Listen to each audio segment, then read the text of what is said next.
નથી નાખ્યું સાસુમાં. પૂજાબેન સાસુમાને સમજાવો ને, મેં આમાં જે નથી નાખ્યું.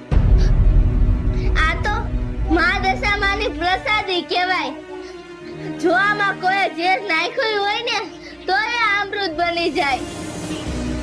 અરે તને મેં કીધું ને કે નથી જોતી તારી પ્રસાદી, તું જા, તારી પ્રસાદી જાય. લઈ જા, નીકળ.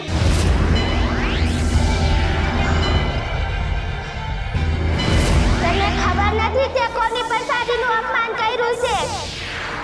તે મારી પ્રસાદીનું અપમાન કર્યું છે. હું કોણ? મા દશામાં. લે જા જા વઈ જા.